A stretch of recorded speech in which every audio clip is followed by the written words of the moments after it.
Yeah.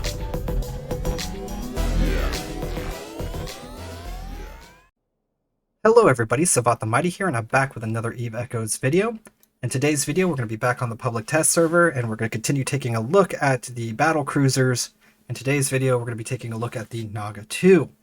Before we get started, if you do like my content, please leave a like on the video, subscribe, and hit the notification bell if you want to be notified whenever I do release new content in the future. With that out of the way, let's take a look at the Naga II.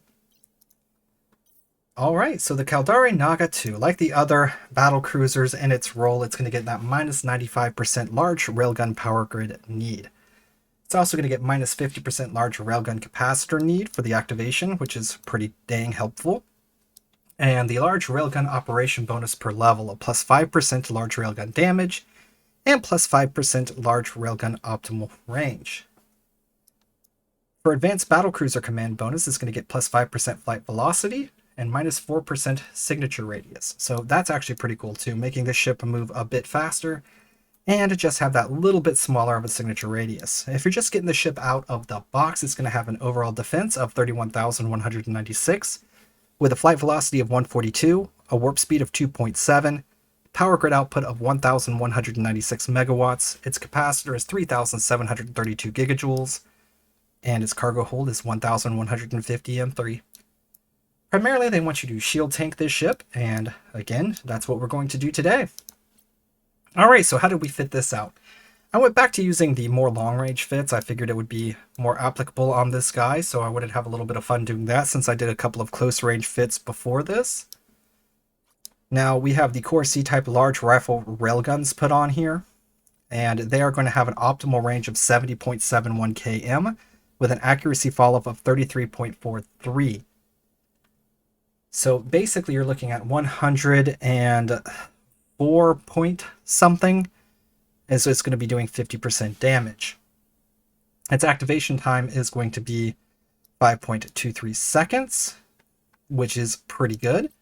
And its total damage we're looking at here is 1,336.48 DPS from the guns. In the mid slots, I am actually using a Haley target painter. We do have a Predator stasis webifier and a Predator warp scram. On these, I don't know if I like those too terribly much.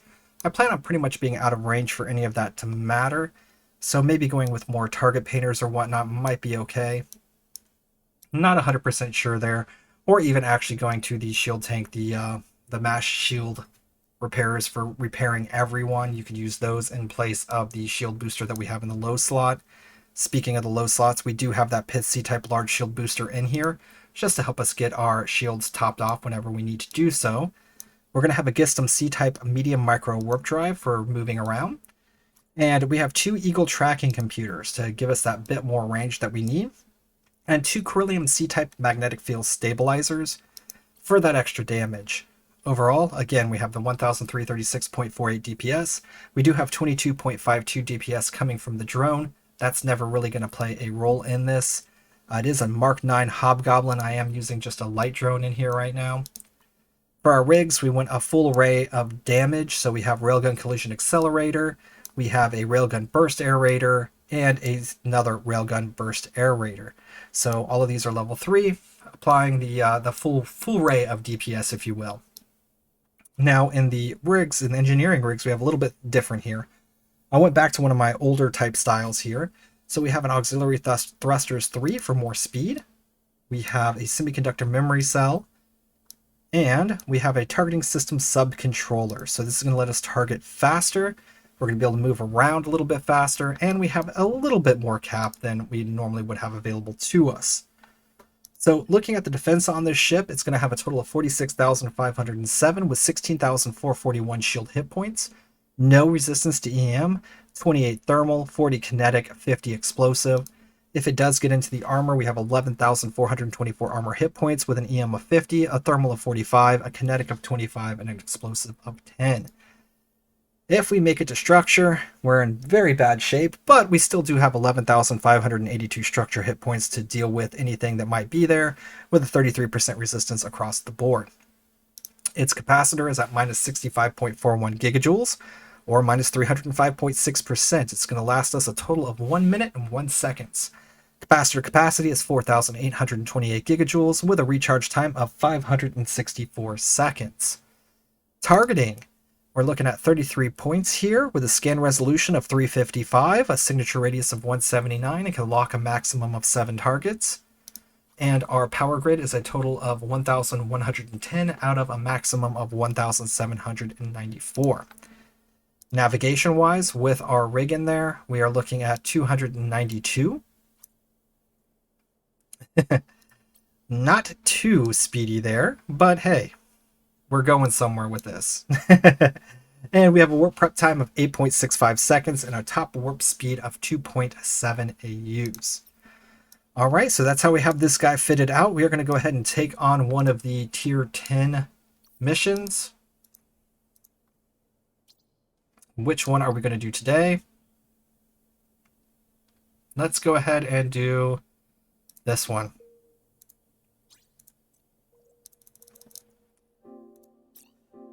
Perfect. All right, so I'm going to cut this part out. I will see you when I get to the encounter.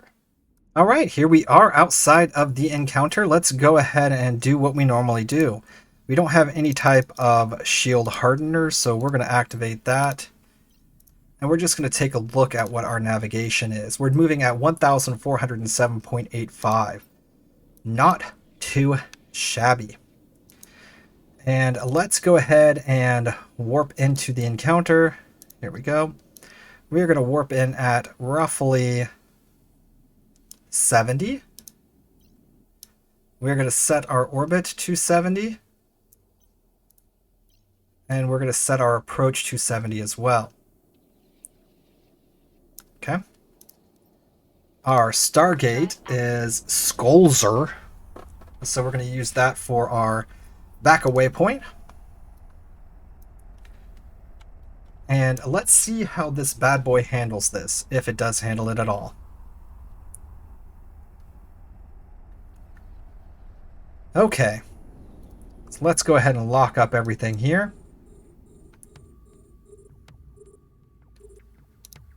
So we're in a good little array here. So at 80 km, we're going to be blowing up this guy here. And we're going to move on to the next target, the Atrion II, which is gone as well. Now we are going to move over to the cruiser, the Thorax. Big hits, 3,586. That's pretty awesome. 3,913. I do like what I'm seeing there. So it's able to actually apply some pretty mean damage. Okay, we're going to move over to the next guy here. We're actually going to activate our damage, and we're going to take a look here and see 1,711 DPS at this range.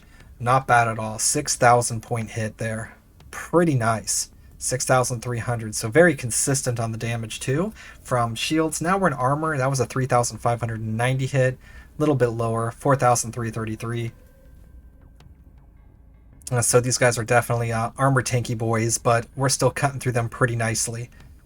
And let's go ahead, and while we still have some of this damage up, we're going to activate the second one. And we'll see when you have both of them activated, you're actually at 2,094 DPS. So you just break that 2,000 marker. Now we don't plan on doing that completely, but hey, having the more damage over time, in my opinion, is better, unless you're trying to burst something down real quick. So again, we're sitting out here at just beyond the 70 km marker, still well within our fall off damage there, applying damage quite nicely. Haven't even moved yet.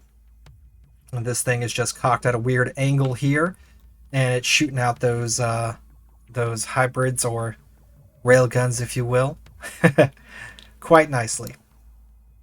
Now, what we're looking at as well is the target painter with max skills has an optimal range of 36 with an accuracy fall off of 90 km. So it's going to be about 50% effective at 126. So sitting here at 74, we're still getting a good chunk of what it can do. Battleships still do take a little bit of time to take down, but it's doing it quite effectively. We are actually ready to activate another one of our damage props there. And we haven't even had to really use the micro warp drive as of yet. So Skulzer again is our warp away point if we need to use it. Whenever you are doing these kiting long range fits, you want to make sure you always have your destination selected. We are turning around here just a little bit. And we're going to stop our movement though. I just want to make sure that we're facing that way already. So when the next wave does spawn, if we are approaching it, we're going to force those little ships to come out towards us. And we're going to fire on them in a straight line. That's the plan anyway. Alright, let's start approaching. Okay, so first things first, we are locking up all these little guys. This guy here first, we want to actually take him out if we can. And we will actually activate our tracking computers for this. So perfect, we got him deaded.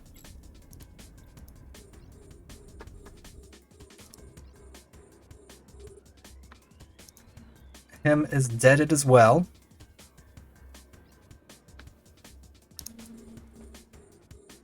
Okay, and what we can actually do is approach him, and we are going to focus fire on the next weakest target in here. So with the approach being set to 70, we are actually going to move away from him in a straight line, and should keep everybody else in a comfortable range also.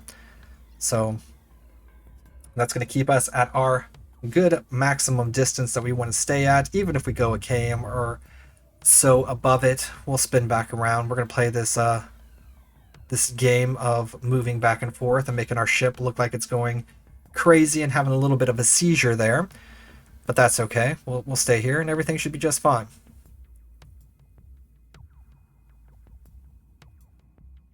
Oh, our damage is ready to be activated yet again, so we'll go ahead and do that.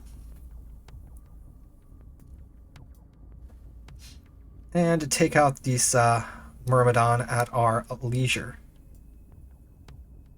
Not bad, not bad at all. Wave 2 is going very swimmingly. We just have to get through the tanky battleship, the Megathron here.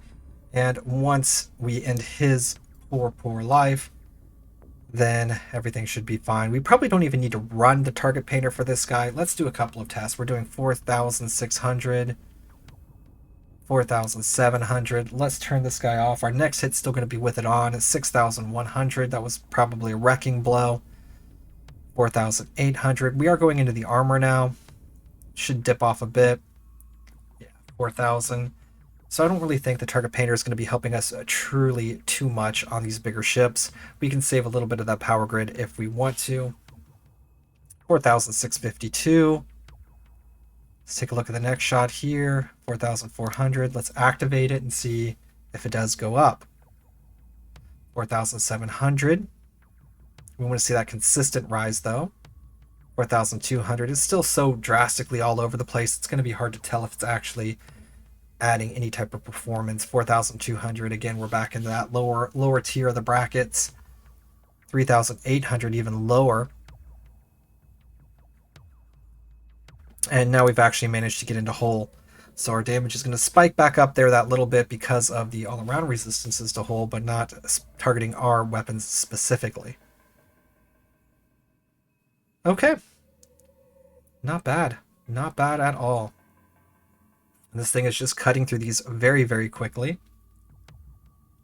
I do love the kiting fits. The kiting fits do allow for a lot safer of play as long as you keep everything move in the way that you want it to move and make sure that you're paying attention to the things that you have to pay attention to. You can stay out very safe and do quite a bit with it. The ability to fit those micro warp drives too also means that you're able to zip around the battlefield when you need to pick up loot and stuff at the end.